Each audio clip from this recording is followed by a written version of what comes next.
नमस्कार, मैं हूं आपके साथ सृष्टि श्रीवास्तव।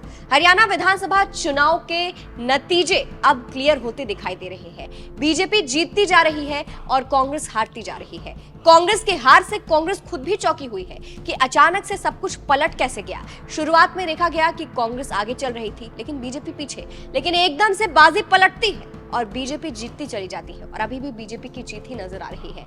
अब सवाल ये आया कि कांग्रेस के हार का कारण क्या था, किन कारणों की वजह से कांग्रेस को हार मिली। क्योंकि देखिए, राहुल का जादू भी खूब चला था, जनता ने राहुल को सपोर्ट भी किया था, लेकिन राहुल के अलावा भी कुछ ऐसे मुद्दे थे जिसकी वजह से कांग्रेस को हार मिली। चलिए आपको भी बताते हैं पूरी खबर के बारे में। देखिए, हरियाणा में बीजेपी को खुद भी यकीन नहीं था कि वो जीत जाएगी, लेकिन अब बाजी पलट गई है, कांग्रेस हारती जा रही है। अब इस पर गौर किया जा रहा है कि कांग्रेस के हार के कारण क्या रहे।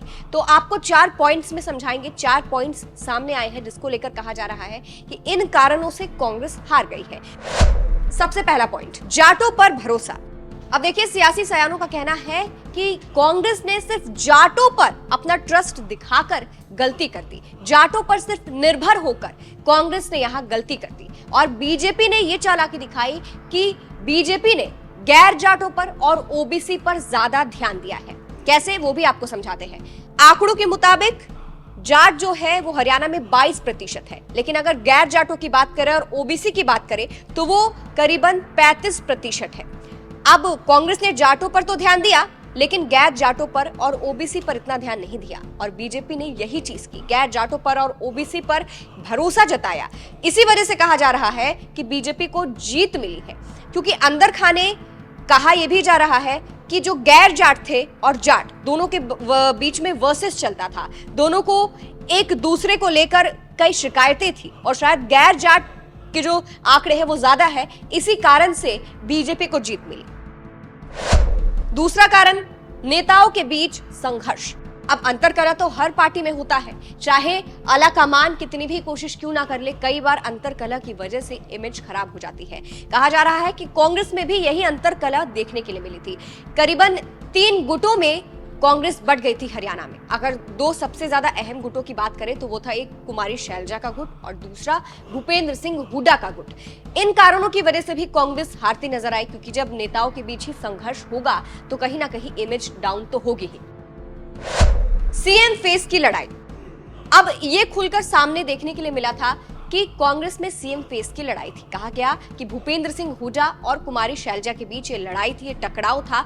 दोनों सीएम बनना चाहते थे और कहीं ना कहीं ये भी कारण रहा, क्योंकि देखिए, सीएम की रेस को लेकर, सीएम फेस को लेकर कई राज्यों में खेल लोगों का, पार्टियों का बिगड़ चुका है। तो इसीलिए कहा गया था भूपेंद्र सिंह हुड्डा और कुमारी शैलजा को लेकर भी यही दिक्कतें थी और दोनों ने चुप्पी भी साध रखी थी। हालांकि राहुल गांधी ने मंच पर दोनों का हाथ तो मिलवा दिया था, लेकिन शायद इन दोनों की दिक्कतों की वजह से और सीएम फेस की लड़ाई को लेकर शायद कांग्रेस पिछड़ गई।